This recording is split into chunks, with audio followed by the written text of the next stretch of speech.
ہمارے چینل میں خوش آمدید۔ تو چلیے شروع کرتے ہیں آج کی کہانی۔ دعا، آج آخرکار تمہیں میں اپنے بستر تک لے ہی آیا۔ کتنا پیار سے سمجھانے کی کوشش کی تھی کہ مت پنگا لو مجھ سے، میں ایک بھرپور مرد ہوں اور تم اپنی تمام تر غرور کے باوجود فقط ایک لڑکی، ایک کمزور لڑکی۔ مگر نہ جانے تم میں کیا خود سری تھی کہ تم نے میری بات سمجھنا ہی نہ چاہی۔ بہت تڑپایا ہے تم نے مجھے، بہت غرور تھا نا تمہیں اپنے حسن پر۔ زارون شیشے کی دیوار پر ہاتھ رکھے اپنے بستر پر بے سدھ لیٹی دنیا و مافیا سے بیگانہ دعا پر نظریں جمائے سوچنے لگا۔ اس کے چہرے پر زہریلی مسکراہٹ کھیل رہی تھی، ایسی مسکراہٹ جو اپنی ناممکن نظر آنے والے خواہش کے پورا ہونے پر خود بخود اس کے چہرے پر اتر آئی تھی۔ اس کی نگاہ دعا کے سیاہ ریشمی کھلے بالوں اور چہرے سے ہوتی جب اس کے سینے پر آ کر رکی تو اس کے سینے میں چڑھتی اترتی سانسوں کا اتار چڑھاؤ زارون کو پاگل کر گیا۔ وہ حسن کی اس صورت کو دیکھ کر بے قابو ہو گیا۔ اس کا دل چاہا بس ایک قدم بڑھائے اور اس کے قریب جا کر اس کے تمام رنگ چرا لے، جس نے اسے چیلنج کیا تھا، جو اس کے روب اور دبدبے سے بالکل نہ ڈری تھی، جس نے اس کی آنکھوں میں آنکھیں ڈال کر انتہائی نفرت سے اسے نظر انداز کر دیا تھا۔ اب وہ زارون خانزادہ کی دسترس میں تھی۔ زارون خانزادہ جس پر لڑکیاں دل و جان سے فدا تھی، اس کی ایک نظر کرم پانے کے لیے اپنا سب کچھ قربان کرنے کو تیار تھی۔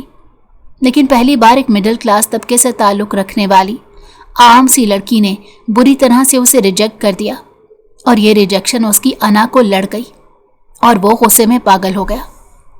اس نے جودی کو حکم دیا کہ یہ لڑکی اسے ہر قیمت پر چاہیے۔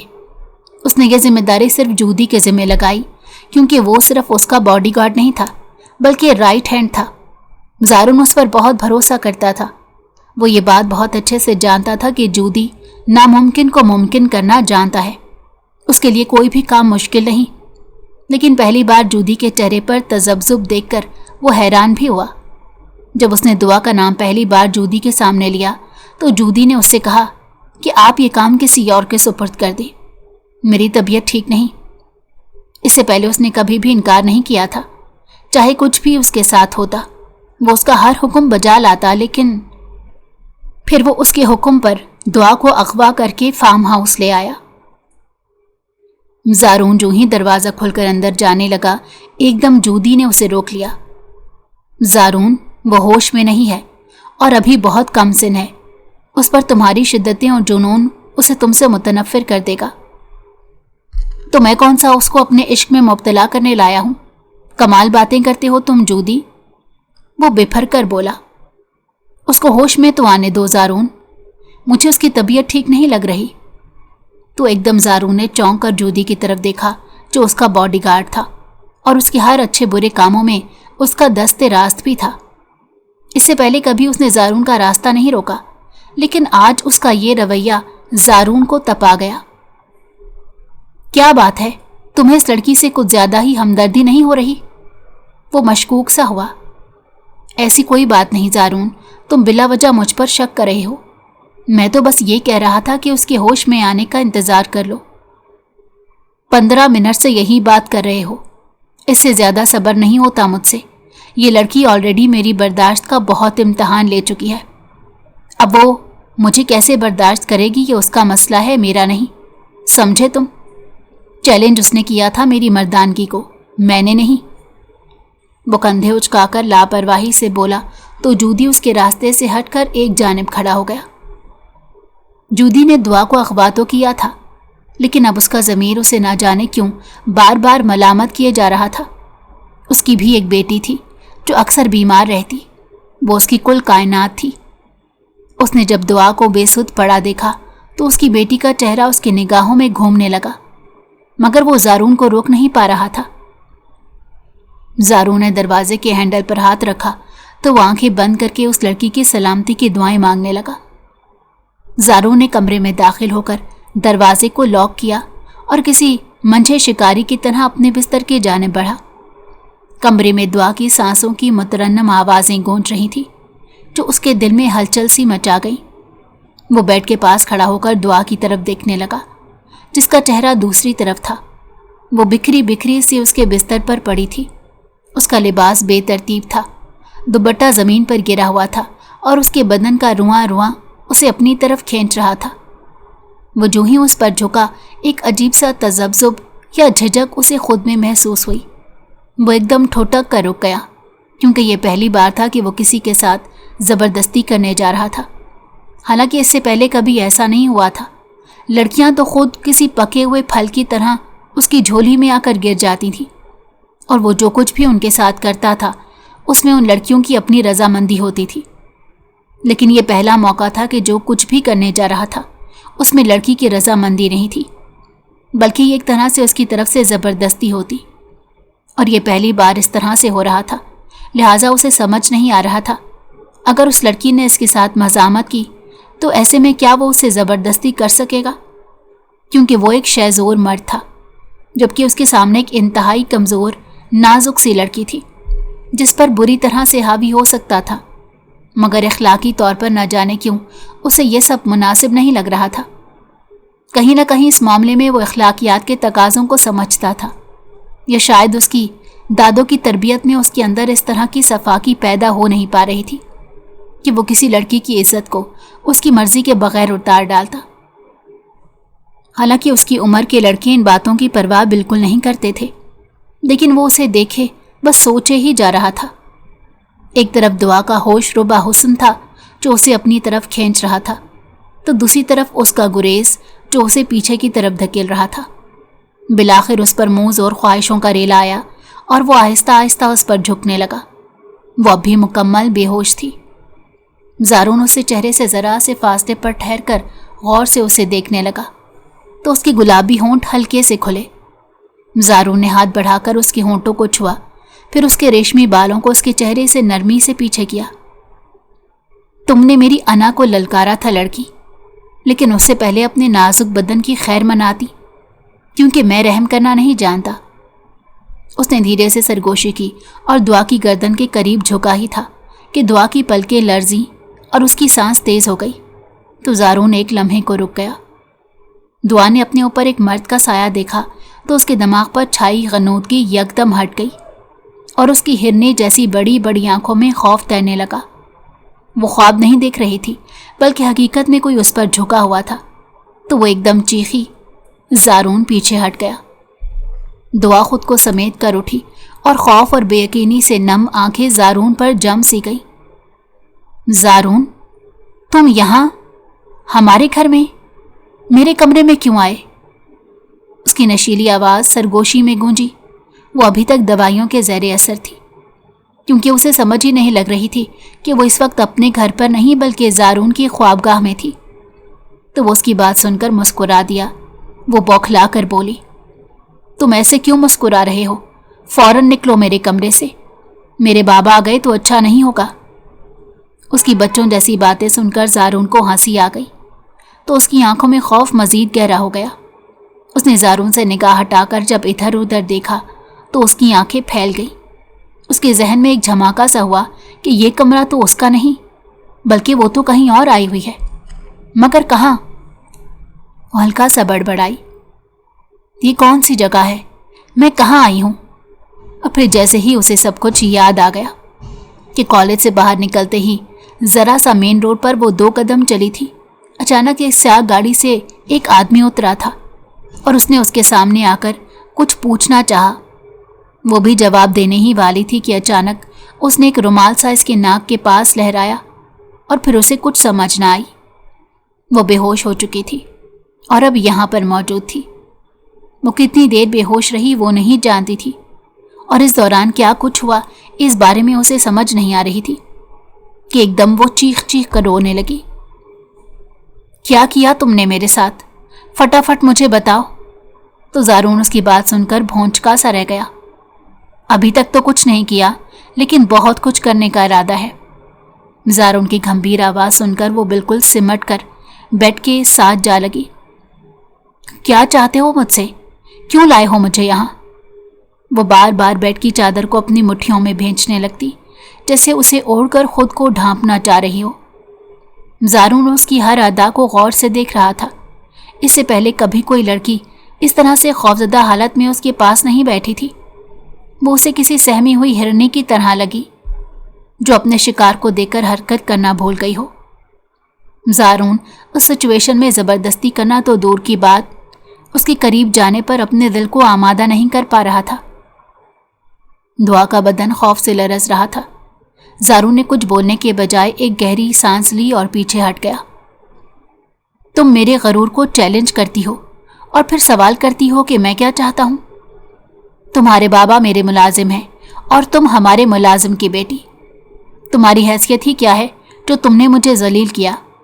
अब तुम्हें पता चलेगा कि अंजाम क्या होता है। दुआ के चेहरे पर कई रंग आकर चले गए। मैंने कभी आपको जलील नहीं किया। मेरी दोस्ती की ऑफर ठुकराना मुझे जलील करने जैसा ही है दुआ बेगम। मैं लड़कों से दोस्ती नहीं करती। आपकी जगह अगर कोई और भी मुझे इस तरह की ऑफर करता तो मैं इसको ऐसा ही जवाब देती। वो कांपते हुए लहजे के साथ बोली तो ज़ारून ने उसे चौंक कर देखा तो न जाने क्यों उसे अपने दिल की कैफियत तब्दील होती महसूस हुई। मुझे जाने दो ज़ारून, खुदा के लिए मुझे छोड़ दो। मैंने कुछ नहीं किया। अब तुम सिर्फ वही करोगी जो मैं चाहूँगा। तुम्हारी मर्जी ख़त्म हो चुकी है। ज़ारून ने कदम आगे बढ़ाया और न जाने कैसे उसके मुंह से जल्दी से निकल गया। हालांकि उसके खौफ को देखकर वो ये सब कहना नहीं चाह रहा था। उसकी आंखों में पशेमानी झलकने लगी क्योंकि दुआ बिलक बिलक कर रो रही थी और रोते हुए ये लड़की उसे इतनी प्यारी लगी कि उसकी आंखों की आग सर्द पड़ गई। वो उसके करीब जाने के ख्याल को तर्क कर चुका था। दुआ की हालत देखकर उसने अपनी मुट्ठियां भींची और पीछे हटकर बैठ गया। जूदी बाहर बेचैनी से टहल रहा था। पहली बार उसके दिल की धड़कन तेज हो रही थी। वो जानता था ज़ारून किसी भी हद तक जा सकता है, मगर शायद ये पहली बार था जब ज़ारून ने किसी की आंखों में बेबसी देखी थी और उसे लगा वो आंखें उसे कहीं अंदर से खा जाएंगी। थोड़ी देर बाद ज़ारून दरवाज़ा खोलकर बाहर निकल आया और जूदी की तरफ देखे बगैर कहा, इसे कुछ खाने को दो, और वहाँ से चला गया। जूदी ने सुकून का सांस लिया और कमरे के अंदर दाखिल हुआ तो दुआ के कपड़ों को देखकर उसने सुकून का सांस लिया कि उनके दरमियान कुछ नहीं हुआ, और अगर ऐसा कुछ हो जाता तो वो सारी ज़िंदगी खुद को माफ़ ना कर पाता। उसे अपनी तरफ आता देखकर दुआ डर सी गई, मगर जूदी ने साइड टेबल से पानी का गिलास भरा और उसके करीब जाकर रख दिया। मुझसे घबराने की ज़रूरत नहीं है। कम से कम मेरी ज़ात से तुम्हें कभी तकलीफ़ नहीं हो सकती, क्योंकि मैं भी एक बेटी का बाप हूँ। तुम बेटी के बाप हो तो फिर किसी की बेटी पर जुल्म क्यों किया? तुमने ही मुझे अगवा किया था ना? उसने दुखी लहजे में पूछा तो जूदी ने शर्मिंदगी से अपना सर झुका लिया। कभी कभी मजबूरियां आपसे बहुत कुछ करवा देती हैं। बस समझ लो कि मैं एक मजबूर बेटी का बाप हूँ, लेकिन तुम्हारी सलामती के लिए मैंने बहुत दुआएं की हैं और ऐसा पहली बार हुआ है। उसने जब निगाह उठाकर दुआ की तरफ देखा तो दुआ की आंखें हैरत से फैल गई कि वो उन लोगों को अपना दुश्मन कहे या सज्जन कि जो उसे अपना तरनवाला बनाने के लिए यहाँ तक भी ले आए, मगर उसे कोई नुकसान नहीं पहुँचा रहे थे, बल्कि यहाँ लाने के बाद एक गुरेज था जो वो उनमें देख रही थी। वो उसके करीब चाह कर भी नहीं आ पा रहे थे। ये क्या वजह थी? हालांकि वो उनकी दस्तरस में थी। चाहते तो बहुत कुछ कर सकते थे। वो उससे कई गुना ज़्यादा ताकतवर थे, लेकिन वो खुद ही उसके सामने सरेंडर हुए जा रहे थे। ये एक इंतहाई अजीबो गरीब मामला था कि जिसकी समझ दुआ को नहीं आ रही थी। दुआ ने एक नज़र उस पर डाली और गिलास थाम लिया। उसके हाथ कांप रहे थे, लेकिन वो खुद को संभालने की कोशिश कर रही थी। जूदी कमरे से बाहर निकला और बाहर जाकर गहरी सांसें लेने लगा। फिर पंजों के बल बैठकर उसने अपने दोनों हाथों से अपने सर के बाल पकड़ लिए और रोने लगा। ज़ारून बाहर लॉन में खड़ा सिगरेट सुलगा रहा था और आसमान को घूर रहा था। उसे समझ नहीं आ रही थी उसके दिल की कैफियत क्यों बदल गई, वो भी एक लड़की के सामने जो उसकी ताकत के सामने कुछ भी नहीं थी। वो अपनी सोचों से उलझ रहा था, लड़ रहा था कि अचानक उसे जूदी के रोने की आवाज़ सुनाएगी। तो वो भागता हुआ लाउंज में आया और जूदी को ज़मीन पर दोनों हाथों से अपना सर पकड़े घुटनों पर झुके देखा तो दौड़कर उसके करीब आया और कंधों से पकड़कर उसे झंझोड़ते हुए बोला, क्या हो गया है जूदी? क्यों रो रहे हो? तो जूदी ने अपना सर उठाकर ज़ारून की तरफ देखा। उसकी आंखों से आंसू बह रहे थे। ज़ारून, उस लड़की को छोड़ दो, चाहे तो मेरी जान ले लो। तुम्हें क्या हो गया है जूदी? तुम कब से जनाना दिल अपने सीने में लिए फिर रहे हो? मेरी बेटी बहुत बीमार है ज़ारून। अल्लाह ने मुझे बड़ी मन्नतों मुरादों के बाद औलाद दी है, लेकिन वो बहुत बीमार है और मेरी बीवी कहती है ये सब मेरे गुनाहों की वजह से है। मैं थक गया हूँ यार, चाहो तो अपने हाथों से मेरा गला घोंट दो, मैं उफ तक नहीं करूँगा, लेकिन अब अपनी बेटी की वजह से मैं किसी की बेटी पर यह जुल्म नहीं होने दूंगा। तो ज़ारून को एकदम गुस्सा आ गया और वो उसकी तरफ देखकर बोला, ये क्या जनाना बातें करने लगे हो? तुमने तो औरत को अपने सर पर ही सवार कर डाला है। जूदी ने अपनी सुर्ख होती आंखों से उसकी तरफ देखकर कहा, वो औरत नहीं, मेरी बेटी है, और जो मेरे ज़मीर को बार बार झंझोड़ती है वो औरत मेरी बीवी है। अभी तुम कमा रहे हो ज़ारून, जब शादीशुदा और साहिब औलाद हो गए तो फिर तुम्हें औलाद के दर्द का एहसास भी होगा। अरे औलाद के दर्द का एहसास कौन करता है यार? लोग बच्चे पैदा करके छोड़कर चले जाते हैं, वो भी तो बच्चे ही हैं जिनके सर पर ना माँ होती है ना बाप, वो भी तो पल ही जाते हैं। इतना ज़्यादा फिक्रमंद होने की ज़रूरत नहीं। तो जूदी उसकी तरफ देखकर बोला, हर वालिदैन ऐसे नहीं होते ज़ारून कि वो अपनी औलाद को छोड़कर भाग जाएं। अगर ऐसा होता तो ये दुनिया कब की तबाह हो चुकी होती। ज़ारून उसके लहजे की सच्चाई पर हैरत ज़दा रह गया। ज़ारून अपनी ज़िंदगी में सिर्फ दो लोगों की बात सुनता और मानता था, एक जूदी और दूसरी उसकी दादी माँ। जूदी के साथ तो उसका ये ताल्लुक़ था कि वो उसकी सुन भी लेता और उसे दो सुना भी देता, लेकिन वो अपनी दादों से हकीकी मायनों में डरता था। उनके किसी भी फरमान के आगे उसे चूं चरा करने की हिम्मत नहीं होती थी, क्योंकि उसमें जीने की उमंग पैदा करने वाली दादो ही थी और वो उनका बेहद एहसानमंद था। वालिद की नागहानी मौत और माँ के छोड़ जाने के बाद अगर हलीमा बेगम ना होती तो शायद रिश्तेदार उसकी जायदाद के साथ साथ उसे भी नोच कर खा जाते, मगर यह उनका रोब और दबदबा था कि इतने बड़े सानहे के बाद भी हलीमा बेगम के हवास काम कर रहे थे। उन्होंने हवेली और बिजनेस दोनों को इस उम्र में संभाला जब उनका ज़िंदगी से रिटायरमेंट लेने का वक्त हो चुका था। वो तो अपनी ज़िंदगी में ही अपना सब कुछ अपने बेटे के सुपुर्द करके गोशा नशीन हो चुकी थी, लेकिन जब बेटे और बहू के रोड एक्सीडेंट की खबर उन तक पहुंची तो उन पर कयामत बीत गई। उनका इकलौता बेटा असफंद उनका मान, फ़ख्र और जीने का सहारा था, मगर अब ज़िंदगी और मौत की कश्मकश में मुब्तला था। हलीमा बेगम सजदों में गिर गई, दुआएं मांगती रहीं, रो रो कर खुदा को पुकारा कि उनका बेटा ज़िंदगी की तरफ लौट आए, मगर खुदा को कुछ और ही मंजूर था। दिन रात ज़िंदगी और मौत की कश्मकश में रहने के बाद उनका बेटा अल्लाह को प्यारा हो गया, जबकि खुशकिस्मती से बहू और पोता ज़ारून बच गए। उस सानिह ने हलीमा बेगम को अंदर से खोखला कर दिया, मगर उन्होंने हार नहीं मानी, क्योंकि वो जानती थी अगर वो टूट गईं तो पीछे कुछ नहीं बचेगा। हलीमा बेगम ने बेटे के मरने के बाद और बहू के घर छोड़ जाने के बाद अपने पोते ज़ारून को माँ और बाप बनकर पाला था। अगर वो ना होती तो शायद उसकी ज़िंदगी किसी गंदे नाले के पास सोते लगाते गुजरती और उसके नाम की जायदाद गिद्धनुमा रिश्तेदार हड़प कर जाते और डकार भी ना लेते। मगर यह हलीमा बेगम का रोब, दबदबा और हिकमत अमली थी कि लालची लोग उनकी ज़िंदगियों से खुद ही निकल गए। उन्होंने अपने पोते को गोद में लिया और वो ज़ारून के लिए सब कुछ बन गई, माँ बाप, दोस्त और हमराज। लेकिन उनके सब्र की असल आजमाइश अभी बाकी थी।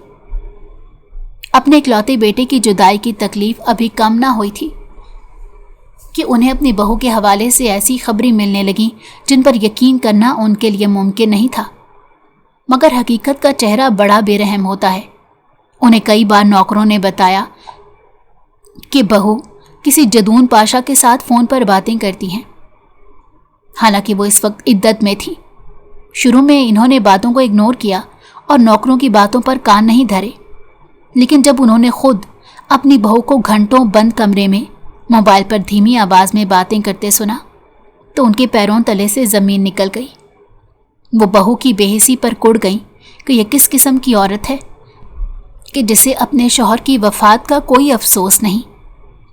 उसने अपनी इद्दत का भी ख्याल नहीं किया, मगर वो चुप रही। फिर एक दिन उन्होंने अपनी बहू को कार में बैठते देखा, लेकिन ये कार उनकी नहीं थी, तो ये किसकी गाड़ी है?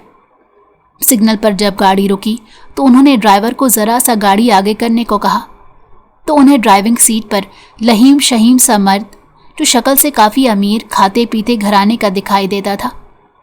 उनकी बहू इंतहाई बेतकल्लुफ़ी से उसके साथ हंस हंस कर बातें कर रही थी। अगर ये सब उनकी बूढ़ी आंखें देख सकती हैं तो न जाने शहर के कितने लोगों ने उसको देखा होगा। यहाँ का तो बच्चा बच्चा उनके ख़ानदान को जानता था। उन्होंने खौफ से आंखें बंद कर ली। वो जानती थी उनकी बहू एक इंतहाई आज़ाद ख्याल लड़की है, मगर उन्हें यह नहीं पता था कि वो इस कदर बेशरम होगी कि अपने शौहर के मरने के बाद इद्दत गुजारे बग़ैर ही सरेआम नामहरम आदमी से रवाबित इस्तवार कर लेगी। उसे ना दीन की परवाह थी और ना ही समाज का डर, और ये बात उनके लिए इंतहाई तकलीफ़ दे थी। वो अपने बेटे को याद करके रोने लगी कि उसने किस किस्म की लड़की का इंतखाब किया कि उसके मरते ही वो एक नए मर्द की शक्ल में निकल खड़ी हुई। उसे ना अपने घर की परवाह रही और ना अपने बेटे की, जो शादी के 5 साल बाद अल्लाह ने उसे दिया था। ना वो अच्छी बीवी का किरदार अदा कर सकी, ना ही बेहतरीन माँ साबित हुई। आखिर वो इन बूढ़ी हड्डियों के साथ उस बच्चे की परवरिश कैसे करेंगी? मुस्तकबिल के अंदेशे उन्हें रुलाने लगे। उन्होंने बहू के रंग ढंग तो शादी के शुरू के दिनों में नोट कर लिए थे, मगर वो उन सासों में से नहीं थी जो बहू के रंग ढंग, सोने जागने या उठने बैठने पर कड़ी निगाह रखती। वो तो चाहती थी कि बहू आज़ादी से जिए, लेकिन उसने इस आज़ादी का मतलब ही कुछ और निकाल लिया था। उनकी बहू का ताल्लुक एक गरीब घराने से था। उनके दरमियान स्टेटस का काफ़ी फ़र्क था, और सबसे बड़ी बात, हलीमा बेगम को अपने बेटे की पसंद एक आंख नहीं भाई। लेकिन चूंकि असफंद उनका इकलौता बेटा था, इसीलिए वो उसकी ज़िद के आगे खामोश हो गई, क्योंकि वो ये समझती थी कि ज़िंदगी असफंद ने गुजारनी है, लिहाजा वो उस पर अपनी मर्ज़ी क्या मुसल्लत करे। लेकिन लड़की वाले उन्हें काफ़ी लालची से लगे, और जब वो उसे ब्याह कर ले आई तो पैसों के लिए अपनी बहू की हविस देखकर वो परेशान हो गई। वो पैसों को दोनों हाथों से लुटा रही थी। रोज़ महंगी महंगी शॉपिंग करती, एक बार जो कपड़े पहनती दोबारा हाथ ना लगाती। हर वक्त किसी न किसी सहेली के साथ पार्टी में मगन रहती। उसके अखराजात दिन ब दिन बढ़ते जा रहे थे। हलीमा बेगम ने खामोशी से सब बर्दाश्त किया कि शायद वक्त के साथ वो बदल जाएगी, लेकिन वक्त ने तो अभी और भी तमाशे दिखाने थे। फिर जब उनकी बहू की उम्मीद लगी तो हलीमा बेगम ने खुशी के मारे उनकी सारी कोताहियों को नज़रअंदाज कर दिया। मगर उनकी बहू इस प्रेगनेंसी से बिल्कुल खुश नहीं थी, बल्कि उसने चोरी छुपे कई बार इस हमल को ज़ाया करने की कोशिश की, मगर कामयाब ना हो सकी। शायद यह हलीमा बेगम की दुआएं थी कि बच्चा महफूज रहा। वो आने वाले बच्चे के लिए कपड़े खरीदती, कुरान खानी करवाती, मगर बहू को ये सब एक आंख ना भाता, और वो अपनी सास के इन तमाम मामलात से ला ताल्लुक़ रहने की कोशिश करती। जब ज़ारून पैदा हुआ तो गोया एक नई ज़िंदगी ने हवेली में जन्म लिया, मगर वो माँ जिसे सबसे ज़्यादा खुश होना चाहिए था, वो बच्चे से शदीद चिढ़ती। ज़ारून को नौकरों के हवाले करके वो सारा दिन घर से बाहर गुजारती और शाम को आती। ज़ारून बस एक नज़र उस पर डालती और फिर मोबाइल में गुम हो जाती। हलीमा बेगम के लिए सब नाकाबिले बर्दाश्त था। एक दिन उनका ज़ब्त का बंधन टूट गया और उन्होंने सख्त लबो लहजा अख्तियार करते बहू से कहा कि वो अब एक माँ है तो माँ बनकर दिखाए, बच्चे की परवरिश करे, उसकी तरबियत करे। वो उसे किसी नौकरानी के सुपुर्द आखिर क्यों करती है? ये सुनकर बहू ने ऐसा शोर मचाया जैसे उसकी कोई तौहीन हो गई हो। उसने 2 की 4 बातें सुनाकर असफंद को इतना वरगलाया कि वो घर आते ही अपनी माँ पर बरस पड़ा, वही माँ जिसने उसे जन्म दिया था। असफंद की ज़बान से तल्ख जुमले सुनकर हलीमा बेगम का दिल छलनी हो गया। उन्हें लगा अब ये घर उनका नहीं रहा, अब यहाँ उनका सिर्फ साया बाकी है, और साए कभी आवाज़ नहीं किया करते। उसी दिन से उन्हें चुप लग गई और ख़ुद को ज़ारून की परवरिश में झोंक दिया। वो नन्हे हाथ जब उनके चेहरे को छूते तो वो जैसे सारी तकलीफें भूल जाती। मगर किस्मत का दुख कभी कम नहीं होता। जब उनका बेटा असफंद एक दिन कार एक्सीडेंट में हमेशा के लिए उनसे बिछड़ गया, वो सानेहा उनके जिस्म की हड्डियों में दर्द बनकर उतर गया। और अगर ये दुख यहाँ तक ही होता तो उस पर किसी न किसी तरह सब्र कर लिया जाता। लेकिन जब उनकी बहू के हवाले से शहर भर में सरगोशियाँ होने लगी तो उन्हें लगा जैसे उनके जख्म फिर से उधड़ गए हों। बहू का किसी बिजनेसमैन जदून शाह के साथ ताल्लुक देखकर लोग कहते कि असफंद की मौत एक हादसा नहीं, साजिश थी, क्योंकि उसकी बीवी और जदून पाशा की कुर्बतें हद से ज़्यादा तजावुज़ कर चुकी थीं और वो शायद अपने रास्ते से असफंद को हटाना चाहती थी। हलीमा बेगम ये सब सुनकर तड़प उठी, मगर उनके पास कोई सबूत नहीं था। सिर्फ गमज़दा आंखें थीं जो अब हर वक्त नम रहने लगी थी। फिर एक रात चुपके से उनकी बहू हवेली और ज़ारून को हमेशा के लिए छोड़कर चली गई। कई ऐनी शाहिदीन के मुताबिक उनकी बहू और जदून पाशा एयरपोर्ट पर देखे गए, शायद वो किसी यूरोपीय मुल्क चले गए। ज़ारून माँ की जुदाई के सदमे से अधमुआ हो गया। वो दिन रात माँ के लिए रोता तड़पता और हलीमा बेगम उसे सीने से लगाकर संभालते संभालते खुद भी फूट फूट कर रो पड़ती। उनके अंदर एक जख्म था जो कभी भरता नहीं था। ज़ारून बड़ा हुआ मगर माँ के नाम से चिढ़ने लगा। उसे माँ जैसा लफ्ज़ बुरा लगने लगा, बल्कि उसे औरत ज़ात से ही नफरत हो गई। खासकर मिडिल क्लास लड़कियाँ उसे जहर लगती। उसे लगता ये बस लालची और मौका परस्त होती हैं। कुछ रही सही कसर रिश्तेदारों ने पूरी कर दी और उसके मासूम दिल में जहर भर दिया। उसकी माँ के भागने के ताने उसे दिए। मिडिल क्लास औरतों के मुतालिक ऐसी ऐसी बातें सुनाई कि वो जवान होने से पहले ही इस क्लास की औरत से शदीद बदजन हो चुका था। उसके मिजाज में सख्ती भर गई और वो ज़िद्दी और खुदसर हो गया। लेकिन उसकी सारी खुदसरी और गुस्सा दादी को गोद मिलते ही शांत हो जाता। लेकिन जब वो हाई स्कूल पहुंचा तो उसके चेहरे की कशिश और आंखों का जादू लड़कियों की तवज्जो खींचने लगा। लड़कियां उस पर फरेफ्ता हो जाती, लेकिन वो बस उन्हें एक शिकार समझता। कभी किसी के साथ बात जाता, कभी किसी को रात गए मैसेज करता, और जब दिल भर जाता तो एक ही जुमले में उनसे ताल्लुक तोड़ लेता और उनके तड़पने का मज़ा लेता। ऐसे में उसे लगता जैसे वो अपनी माँ से बदला ले रहा है, जो उसे अपनी खुशियों के लिए तन्हा छोड़कर चली गई। वो औरतों को काबिले एतबार नहीं समझता था। उसे लगता हर रिश्ता, हर ताल्लुक झूठ का पलंदा है। हर हंसी के पीछे फरेब है, हर कुदबत के पीछे खुद गर्जी छुपी है। वो दिल नहीं देता था, बस खेलता था और खेल के बाद सब खत्म कर देता। मगर वो जो दुनिया के लिए शिकारी बना फिरता था, वो अंदर से एक बच्चा था जो अपनी माँ की महज आगोश को तरस रहा था, जो आज भी अंधेरे से डरता था और परेशानी में अपनी दादी की गोद में छुप जाना चाहता था, जो कभी जज्बाती लम्हात में माँ को पुकारने की कोशिश करता तो ये लफ्ज़ उसके गले में अटक जाता, तो सिर्फ उसकी दादो उसके दुख को हल्का करती। इसीलिए वो अपनी दादो को टूट कर चाहता। उनकी आंखों की हल्की सी नमी इसे बेकल कर देती।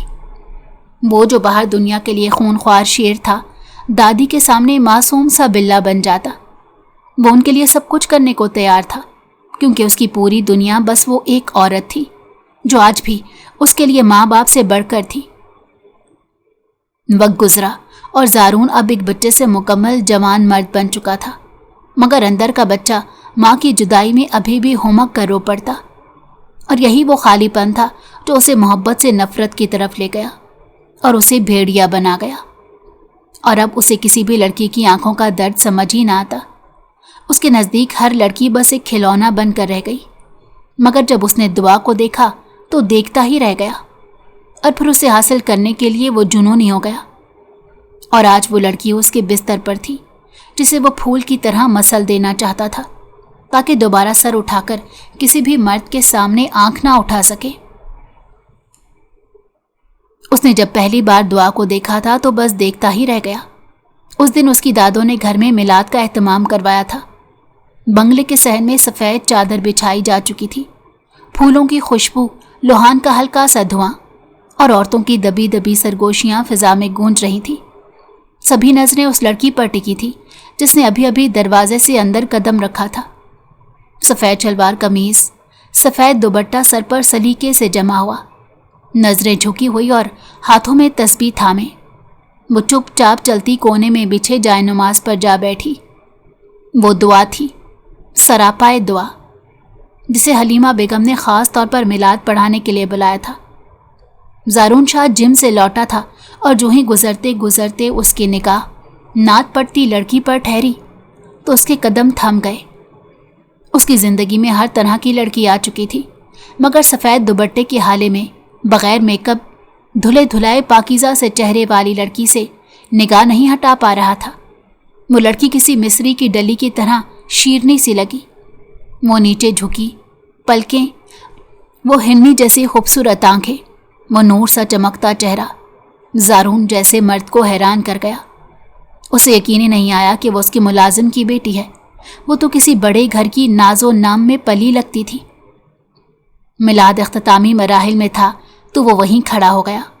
अचानक दुआ की नज़र ज़ारून की नज़र से टकराई तो दुआ के माथे पर त्योरी चढ़ गई और आंखों में गुस्सा दिखाई देने लगा। मिलाद ख़त्म हो चुका था। ख़वातीन खा पी कर अपने घर जाने लगी तो हलीमा बेगम ने दुआ को फूलों से भरी टोकरी थमाई और कहा, ये अंदर किचन में रख दो। वो जैसे ही अंदर जाने लगी तो ज़ारून की आंखों में एक चमक सी उभरी। वो भी दबे कदमों उसके पीछे पीछे गया और जो ही वो किचन में फूलों की टोकरी रख कर मुड़ी तो सामने ज़ारून को खड़े देखकर उसके पैरों तले से ज़मीन निकल गई। ज़ारून उसे टिकटिकी बांध कर देखने लगा और वो ज़ारून के इस अंदाज पर बहुत तप गई। उसके चेहरे पर गुस्सा छलकने लगा, लेकिन ज़ारून कहाँ परवाह करने वाला था। वो मुसलसल उसे घूर रहा था। वो पहलू बचाकर उसके पास से गुजरने ही वाली थी कि वो रास्ता रोक कर खड़ा हो गया। क्या नाम है तुम्हारा? उसकी बात सुनकर दुआ ने अपना सर उठाया और इंतहाई बेरुखी से कहा, आप इस तरह लड़कियों का रास्ता रोककर उनसे नाम पूछते हैं? नहीं, मैं हर किसी लड़की का नाम नहीं पूछता, बस उन्हीं का पूछता हूं जो दिल को भा जाती हैं। वो फैल कर बोला तो दुआ की आंखों में गुस्सा नमूदार हुआ। लेकिन मुझे कोई नहीं भाता और ना ही मैं हर ऐरे गैरे को अपना नाम बताती हूँ। उसकी बात सुनकर ज़ारून ने एक ज़ोरदार कहा लगाया, तुम हमारे मुलाजिम माली बाबा की बेटी हो ना? गालबन तुम्हारा नाम दुआ है। जी हाँ, मैं आपके घर काम करने वाले एक माली की बेटी हूँ और नाम भी आप बहुत अच्छे से जानते हैं, तो फिर मुझसे क्यों पूछ रही हैं? रास्ता छोड़ें, मेहरबानी होगी। वो बग़ैर डरे तड़क कर बोली तो ज़ारून की आंखों में सख्ती नरमी में ढल गई और वो इंतहाई तुर्श लहजे में बोला, कमाल है, मुलाजिम की बेटी हो और इतने नखरे करती हो। उसका बार बार मुलाजिम की बेटी कहकर जताना जाने क्यों इसका दिल दुखा गया, तो वो उसे मरूब हुए बगैर बोली, मुलाजिम की अगर बेटी हूँ तो इसका ये मतलब नहीं कि आपकी मलकियत हूँ जिसे आप दिल चाहे रोक कर सवाल जवाब करें। यहाँ पर मुलाजिम मेरे बाबा हैं, मैं नहीं।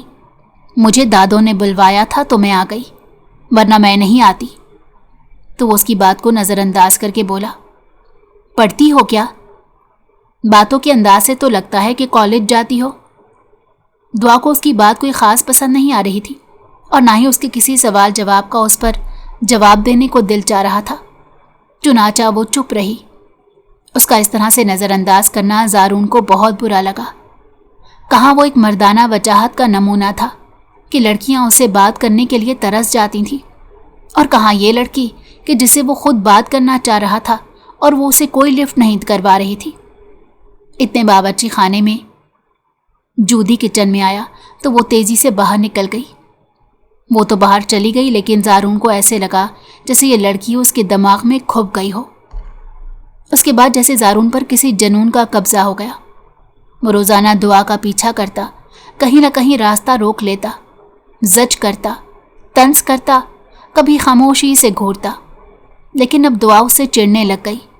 उसकी मौजूदगी से उसे घिन आती, क्योंकि वो अपने साथ उसे एक रात बाहर गुजारने की ऑफ़र भी कर चुका था, और जब से उसने ये ऑफ़र की थी तब से उसे ज़ारून से नफ़रत हो गई थी, और अब वो उसके सामने खड़ा भी होता तो वो उसे बुरी तरह नज़रअंदाज करती।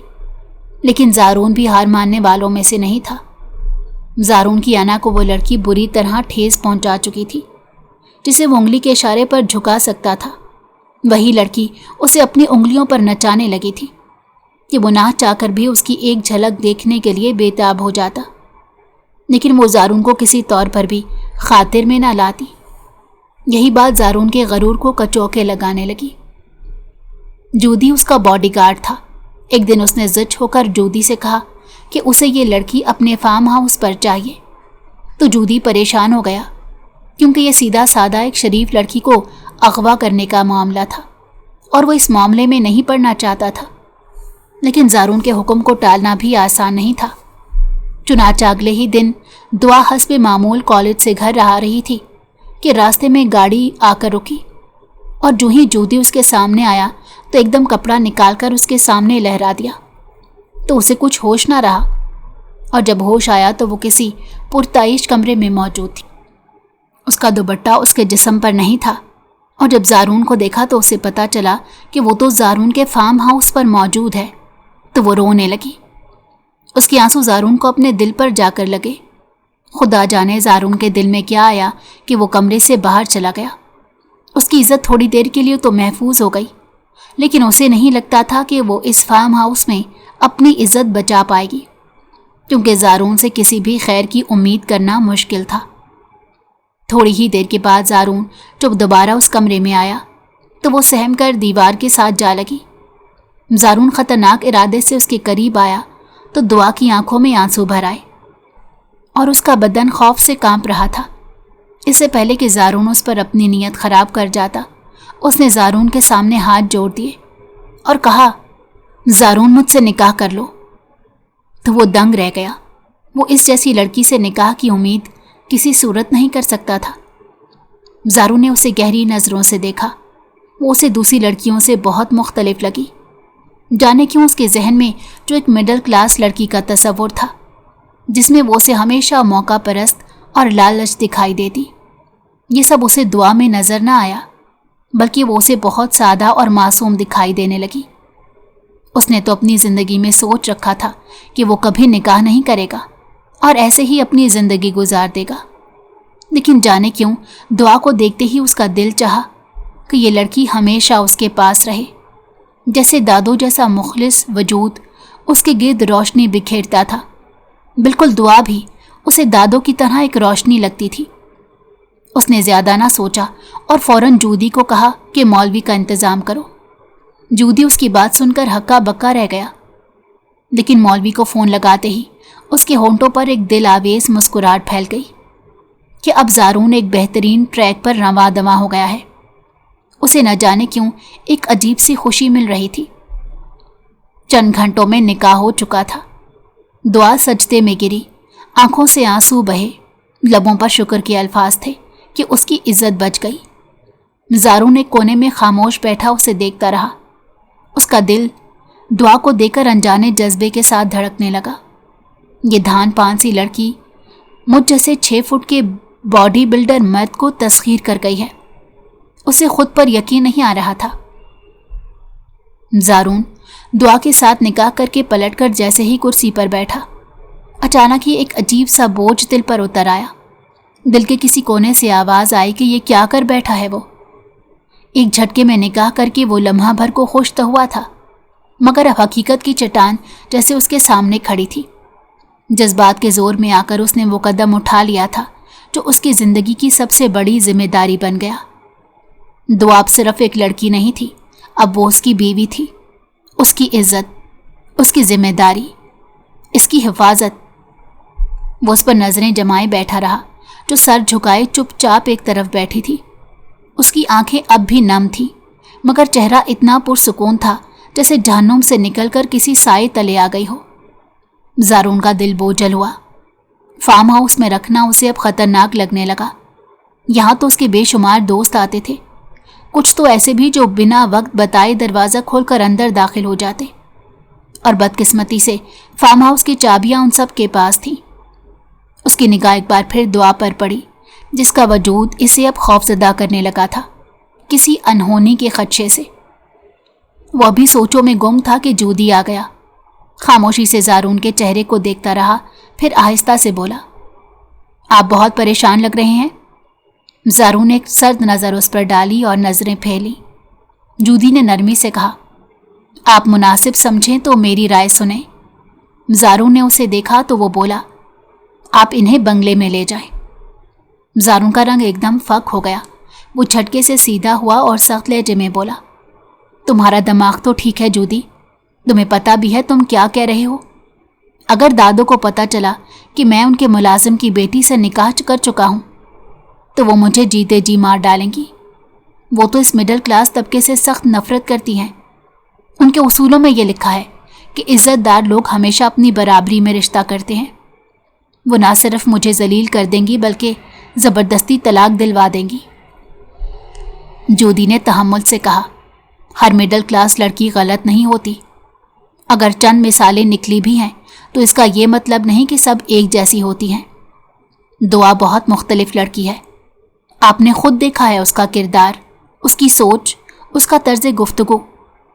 پڑھی لکھی، باشعور، باحیا لڑکی جیسا ہے۔ ایسی پاکیزہ لڑکی قسمت والوں کو ملتی ہے۔ زارون نے سر جھکایا، آہستہ سے کہا، یہی بات تو مجھے ہر لمحے بے چین کر رہی ہے۔ اس کی پاکیزگی ہی تو وہ چیز ہے جس نے مجھے جھکنے پر مجبور کر دیا۔ اس کے ہوتے ہوئے کسی اور کا تصور بھی گناہ لگتا ہے، لیکن دادو کو کیسے فیس کروں گا؟ میں نے آج تک ان کی مرضی کے خلاف ایک قدم نہیں اٹھایا، اور اب اتنا بڑا قدم۔ جودی نے نرمی سے کہا، ہمت آپ کو دکھانی ہی پڑے گی سر۔ اس رشتے کا بوجھ صرف قبول کرنے سے نہیں ہلکا ہوتا، اسے نبھانے کے لیے کچھ فیصلے لینے پڑتے ہیں۔ پھر زارون نے خاموشی سے دعا کی طرف دیکھا جو اب تھک کر سر ٹکائے بیٹھی تھی، تو اس نے دل ہی دل میں فیصلہ کر لیا۔ بنگلے کے سامنے گاڑی رکی، زارون اور دعا اندر داخل ہوئے تو حلیمہ بیگم لان میں بیٹھی تھی۔ دعا کو زارون کے ساتھ دیکھ کر وہ چونک گئی، ان کی آنکھوں میں الجھن ابھری۔ انہوں نے حیرت سے کہا، دعا بیٹا تم زارون کے ساتھ یہاں کیسے؟ تمہارے بابا تو تمہارے لیے بہت پریشان تھے، وہ کہتے پھر رہے ہی تھے کہ تم کالج سے لاپتہ ہو گئی ہو۔ تم کہاں تھی بیٹا؟ سب خیریت تو ہے؟ تم رو رہی ہو دعا؟ دعا کی آنکھوں سے بے آواز آنسو بہنے لگے۔ وہ چپ رہی، بس سر جھکا لیا۔ حلیمہ بیگم جلدی سے آگے بڑھی، اس کا چہرہ تھام کر بولی، کیا ہوا ہے دعا؟ بولو، چپ کیوں ہو؟ پھر وہ زارون کی طرف پلٹی، کچھ تو کہو زارون، کیا بات ہے؟ تم دونوں خاموش کیوں ہو؟ زارون نے آہستہ سے کہا، دادو، میں نے دعا سے نکاح کر لیا ہے۔ ایک لمحے کے لیے خاموشی چھا گئی۔ حلیمہ بیگم نے بے یقینی سے زارون کو دیکھا، پھر سینے پر ہاتھ رکھا اور ایک دو قدم پیچھے ہٹی۔ ان کی آنکھوں سے قہر جھلکنے لگا، پھر ان کا سانس پھولنے لگا۔ وہ لڑکھڑائیں۔ زارون لپک کر آگے بڑھا اور انہیں تھام لیا تو وہ اس کی باہوں میں ہی جھول گئی۔ بیماری کا سلسلہ شروع ہوا تو دعا نے وہ خدمت کی جو شاید کوئی اپنی حقیقی ماں کی بھی نہ کرے۔ وہ صبح سے شام تک ان کے ساتھ رہتی، انہیں کھانا دیتی، اپنے ہاتھوں سے نہلاتی، کپڑے بدلتی، بیڈ کی چادر ہر دوسرے روز تبدیل کرتی، سوپ اپنے ہاتھوں سے پلاتی۔ حلیمہ بیگم کو اپنی ضرورت کے لیے بیل بجانے کی نوبت ہی نہ پڑتی، وہ اس سے پہلے کسی جادو کے چراغ والے جن کی طرح ان کے پاس حاضر ہو جاتی۔ حلیمہ بیگم دل ہی دل میں شرمندہ ہونے لگی، وہ کیسی خدمت گزار لڑکی کو ٹھکرا گئی تھی۔ ایک دن جب وہ دعا کے ہاتھوں سوپ پی چکی، دعا جانے کو پلٹی تو انہوں نے اس کی کلائی تھام لی۔ دعا نے حیرت سے انہیں دیکھا۔ اتنا برا بھلا کہتی ہوں تمہیں، کبھی تو اپنے ماتھے پر شکن ڈالیا کرو۔ دعا نے پلکیں جھکا لی، خاموش رہی۔ حلیمہ بیگم نے ایک نرم سی مسکراہٹ کے ساتھ اپنی دراز کھولی، اس میں سے خاندانی کنگل نکالے اور آہستگی سے دعا کی کلائی میں پہناتے ہوئے بولی، میری بہو کی کلائیاں اتنی سونی نہیں ہونی چاہیے، اب یہ تمہارا حق ہے۔ دعا کی آنکھوں سے آنسو نکل کر گالوں پر بہنے لگے، کچھ کہے بغیر وہ ان کے قدموں میں بیٹھ گئی۔ حلیمہ بیگم نے اس کا ماتھا چوم لیا اور کہا، اب تمہیں مزید رونے کی ضرورت نہیں، بہت رو چکی ہو تم۔ اسی لمحے دروازے میں کھڑا زارون یہ منظر دیکھ رہا تھا۔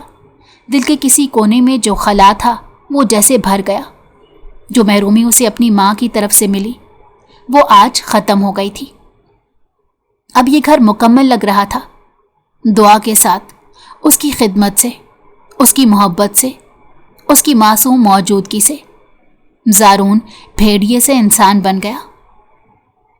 वो फैसला कर चुका था कि वो इस रिश्ते को निभाएगा हर मुमकिन तरीके से।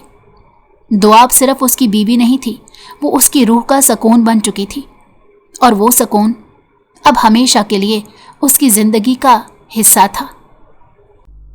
अगर आपको हमारी कहानी पसंद आई हो तो हमारे चैनल को लाइक करें और सब्सक्राइब कर दें